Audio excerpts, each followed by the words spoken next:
Qwen 3.8 27 billion is out. Okay, this is the model that I was waiting for.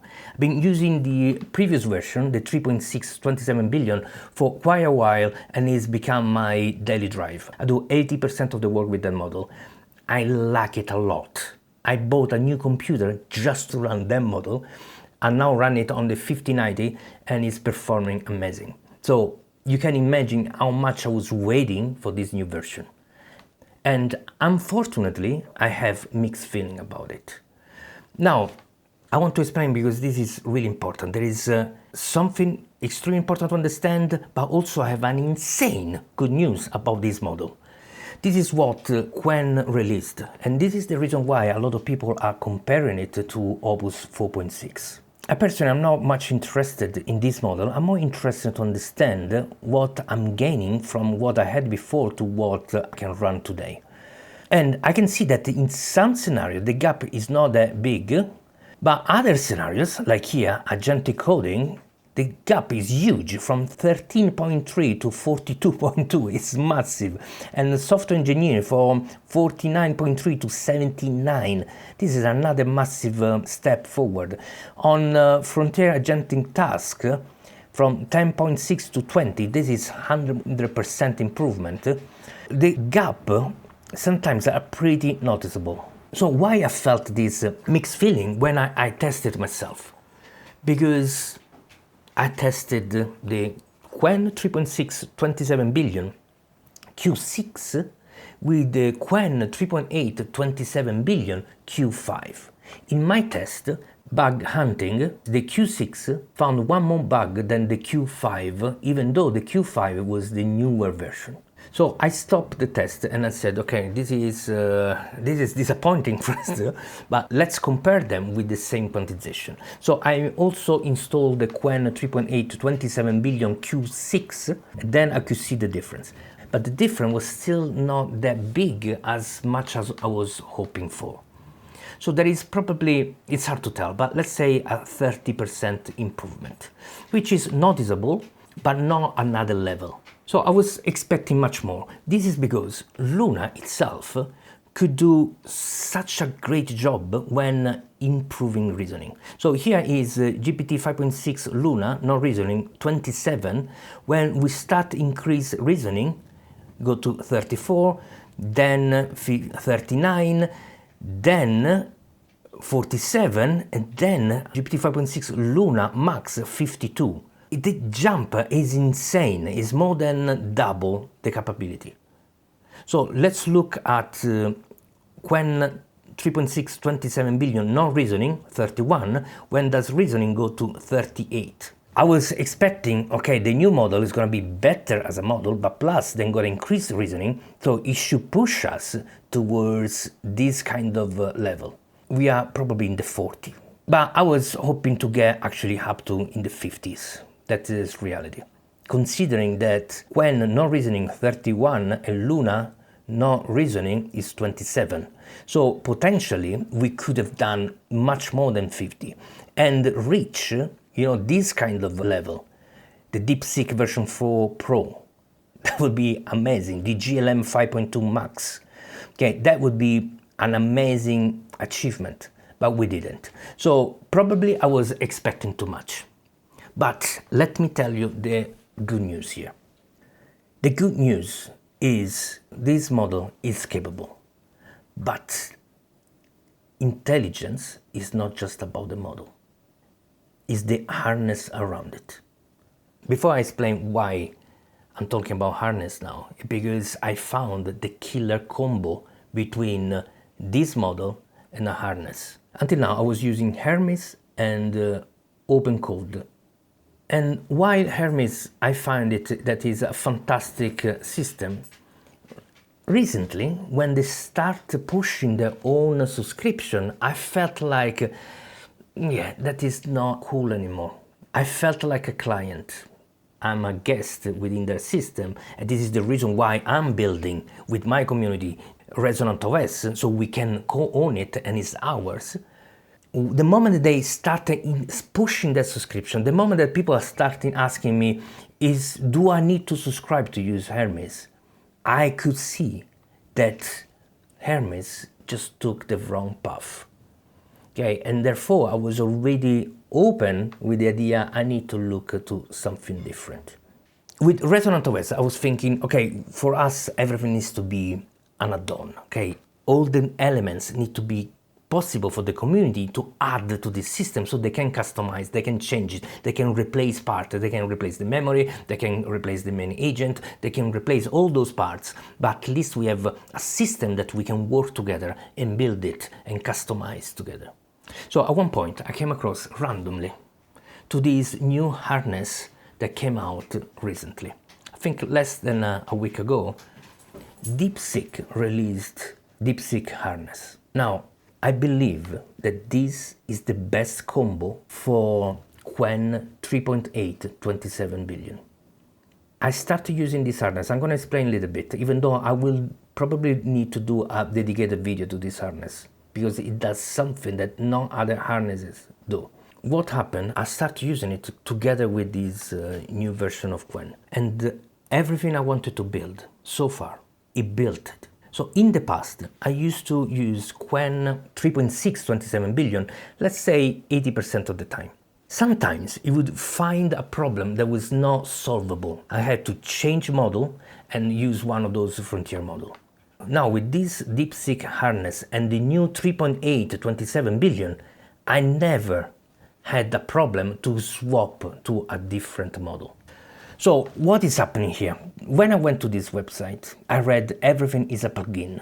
So in my world, everything is an add-on. For them, everything is a plugin. It resonated and said, I need to look into this thing. I was coming from not totally sure about Hermes anymore. We are still building with our community ResonantOS. I see this that says everything is a plugin, total alignment. I installed it. Actually, I didn't even install. I asked Hermes to install it for me and configure it with the new model, and it's amazing. So now this is how it looks like, okay? And I can't show you while it's running because while it's running, I can't record the screen because memory management of the file format that I'm recording. What I can tell you here is that it's just amazing. It's not a finished product, okay? Okay, so they call it developer preview. So it's not finished. There is a lot of things maybe I'm missing. Things are not perfect. So sometimes it doesn't do compaction in the right moment, and therefore it's a kind of a crash the system. Nothing serious because you just say resume working and it starts working without any problems. But nevertheless, it's still a preview. But what they did, they changed how the context window is managed. What is happening here, it's unbelievable. There is a lot of new elements inside, so it takes track of everything that is being done, and it requires, for whatever system that they use, less context window. I can't explain because it's confusing to me, so I need to read and understand it better. But what I know is these 131,000 tokens that I have available for this model on my 5090, they just last longer. The compaction is so much more solid. And this system is been chatting for so long, building for so long, that is incredible. So if you see, I don't know if you can see, but here, it had an input of 38 million tokens, still going strong. What did I build with this? I built this, the Augmentor. This is my agent, okay? This is how I call my agent. This is part of ResonantOS, is also included in ResonantOS. Now, I built the Augmentor that is powered by this DeepSeek harness. What it does, it takes total control of the browser and just go around and click and do things for me. So what I asked here was to check out of my latest videos to see the comments and suggest a few videos idea. So that was a way to send these agents into the browser, click around and grab information. So here is what came out. It checked 4-5 different videos. It saw some of the comments and then come out with some ideas. Now, it doesn't matter the ideas, because it's honestly, I don't, from what I see, maybe are valuable, maybe not, but doesn't matter, because it didn't have the instruction of what this channel is about and so on. So at the moment, it doesn't have much context. It just went there and grabbed information. But what is important is what was capable of doing. I built the whole thing with this Qwen 3.8. It works completely fine. Yeah, there is a little things that need to be improved. And the most important part, I never had the need to use a bigger model. Something that always happened before when was doing something as complex as this kind of tasks. So we have another DeepSeek moment, but this time the DeepSeek moment is not on the model, is on the harness, and is done by DeepSeek. Now I'm extremely curious to see what this harness can do even with a more powerful model.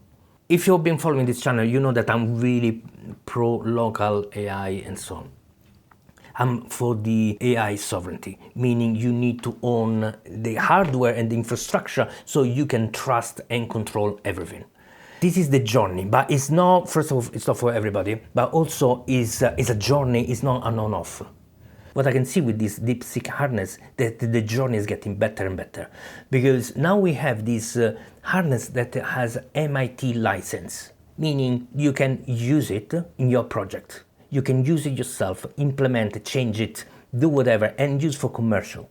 So what I'm suggesting here, if you are watching this video, probably it's because you have access to this model.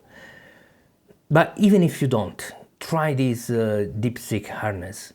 If you're one of those lucky people that own a 2 DGX Spark or equivalent, try DeepSeek version 4 Flash, because can run on 2 of them with this harness that probably they could work amazingly together. I'm at the moment, after a few months of struggling with this AI, I'm excited again. I think it's a similar moment of when OpenClaw came out, which was called ClawBot, I think. Can't even remember anymore. So when it came out, it just was a massive push forward, because everybody finally had this agent that can do a lot, take control of your computer, work for you, and so on. So now I think what DeepSeek did with their harness is a similar jump. Allows this model to do so much more, which is incredible. I will need to test this for longer, of course. I can't say, that is the final solution, but at the moment, this is what I feel. I feel like I never needed a more powerful model than this when I use this harness. Something that I can't say the same with Hermes or OpenCode. I think it's a killer combo. I need to understand this DeepSeek harness even more. At the moment, it's not fully finished. The way it works, it's surprisingly well. So if I were you, first of all, go to this deepseek.com harness and read it through. Like I said, I will do a new video, but they're definitely managing the things differently. And now what is possible to achieve with this harness and the Qwen 3.8 27 billion is impressive. This is gonna be my new way of working from now on. I will need to migrate and learn how to do it from Hermes to this model. Again, the good thing that is happening, that is, I basically already built this agent, the Augmentor.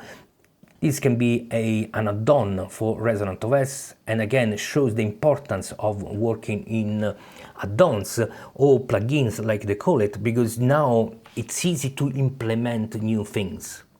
And what I can't even believe is that I build this 100% with my local AI, not needing a more powerful system. Everything that I asked to do has been done, not getting lost and so on. One thing that I want to say about DeepSeek harness connected together with this Qwen 3.8 27 billion is they use a lot of tokens. Okay, they use a lot of tokens, but the result is there. We know that the direction was increase the thinking time and you will perform better. Here it's happening and is incredible. Let's look at what kind of hardware you need to run this model. In theory, according to Qwen, you can run it on 12 GB of RAM. Ideally, a 48 GB of RAM. And I would agree on the 48 GB of RAM because what you gain is actually a larger context window. I have the 32 GB of RAM, okay, a Q6 and 25 GB, and look, I only lose 0.2% from the Q8. So the compromise is pretty acceptable. With the Q5, you lose a little bit, you lose 1.4. At 1.4, you say, okay, that is not much. And I mean, from this one, but you lose a 1.6 from the top. It's still not that much, but from my benchmark that I ran earlier, the bug hunting, the Q6 could find one more bug than the Q5. So it is a little bit, annoying, this thing. So here's my suggestion. If you're looking for a bigger context window, Q5 is fine. If you need to do some specific work that is more advanced, of course, you need to move into the Q6, ideally, if you have the 32 GB of RAM. I'm explaining this because it's important to understand what are the limits. When you go into the 16 GB of RAM, you start to lose quite a bit. At 12 GB of RAM, you lose a lot. So while I never tried these two models, okay, I never tried them, I can't say how much you're losing from the model. This is something that you need to test yourself, but knowing that the minimum requirement is 12, ideally you want to be in the 24, 32, 48 if you can do it. So now another element you need to consider is the size of the memory that is required to run this model. But the speed at which the model runs is connected to the bandwidth. So I just listed here, I used this perplexity to this research on the 32 GB of RAM and 24 GB of RAM. So here for the 32 GB of RAM, the best one is the 5090. Okay, this has a bandwidth that is insane, 1792 GB per second. That means this model is working at around 110 tokens per second on my hardware. It's doing insanely well. So when you go on this one, you can see that the AMD is doing 640. This is almost a third of the speed. So you have an idea of what you can expect. Now on the 24 GB of VRAM, we have a different kind of opportunity. 1000 GB per second, which is pretty good. 3090 is the same. The good thing with 3090 is that you can find them second-hand much cheaper. This is the 39 Ti though. So the 39 normal 3090 is here, which is basically not a big of a difference, okay, it doesn't really matter. But from AMD we have this card, which is still in commerce, that you can buy and is not as expensive as those 4090. And the speed is almost there. Now, those are 24 GB of RAM. So if I were in you, and if you can afford, I mean, two of these together, they give you 48 GB of RAM, which again give us this 48 GB of RAM. I would not run the Q8, I would go for the Q6, but with a much bigger context window. So have in mind that on my 32 GB of RAM, I can have 131,000 token context window. With 48, you probably, I guess, you could have the total 260 something context window, which is a nice plus. Remember, Q8 is going to run slower than the Q6, the Q6 slower than the Q5, and so on. Bandwidth, it is something to consider. At the moment, if you want to buy new, this is really good. If you're looking for second-hand, this is pretty good. One more thing, this model can run on a DGX Spark, and it runs, depending on the quantization, at around 20-30 tokens per second. At 30 tokens per second, in reality, you have a system that works, is usable, and I will probably run it and test it on my GX10. This is the ASUS version of the DGX Spark. It's 128 GB of RAM, so I can run it with really large context window with multiple instances. So that would be the advantage. Anyway, that is what I wanted to share for today. To recap, a model that is not as good as I wanted. It didn't do the jump that I was expecting and wanting. Probably we're gonna see it when they release the version 4 of it. But combining this with the DeepSeek harness, I saw something that I never saw before. It's early days to say, but so far in the last 24 hours, I use it a lot. And I never felt I needed to use a bigger model. Never once. That makes me think that things are changing and local AI is gaining more and more value every single day. If you're interested in this kind of content and you want to join our community, first like and subscribe. In the description you find the link to our Discord channel, and there is a deep dive article. I will go deeper in everything that I talk inside this video. I will add all the links that I discuss over here, and if possible I will see how it goes, but I might also share this Augmentor powered by DSH. This is an extension for the browser, and by adding it you can have this sidecar, which honestly is amazing. It is actually amazing. I say if I can, because what is missing before I can share it is a way for you to add your own model. At the moment, there is no a configuration system where you can add your API, your local model or something. Even though through the code you could be able to ask to your agents to add the model, I want to make it through the interface so everybody can just add their details and run it locally or for any other cloud provider. So if I can manage to do this in time, I will link inside the Substack article the code for this agent. If not, will be shared in the near future. Thanks for staying until the end. Again, like and subscribe, watch the next video, join the Discord, and ciao!